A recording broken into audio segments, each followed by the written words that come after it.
భారతీయ చలనచిత్ర పరిశ్రమలో highest budget మూవీకి రంగం సిద్ధమవుతోంది.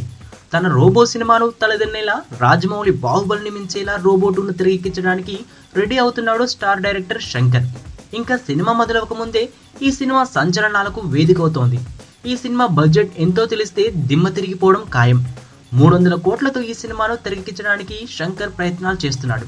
అంతేకాదు ఇందులో ఓ నటుడికి 100 కోట్ల రెమ్యునరేషన్ అని ప్రచారం జరుగుతోంది. అయినా రజనీకాంత్ మరీ 100 కోట్ల పారితోషికం తీసుకునే స్థాయికి ఎదిగిపోయాడా అని ఆశ్చర్యపోకండి. ఈ 100 కోట్ల నటుడు ఆర్నాల్డ్ అని కోలీవుడ్ వర్గాల సమాచారం. శంకర్ ఐ సినిమాకు ఆర్నాల్డ్ ముఖ్య అతిథిగా హాజరై శంకర్ ఛాన్స్ ఇస్తే అతడి సినిమాలో నటిస్తారని అన్న సంగతి తెలిసిందే.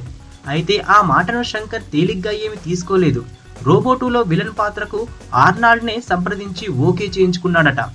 ఈ పాత్ర కోసం 100 కోట్ల పారితోషికం కూడా ఆఫర్ చేశాడట.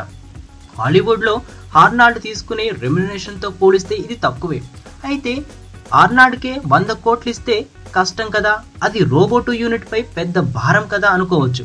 అయితే ఆర్నాల్డ్ నటించాడంటే ఆ సినిమా రేంజ్ మారిపోతుంది. రోబో2కు వరల్డ్ వైడ్ క్రేజ్ వచ్చేస్తుంది. ఈ రెమ్యునరేషన్ కు మించి ప్రయోజనం ఉంటుంది. కాబట్టి ఈ కబురు వాస్తవమే. అయితే భారతీయ చలనచిత్ర పరిశ్రమలో రోబో2 పెద్ద సెన్సేషన్ కావడం ఖాయం.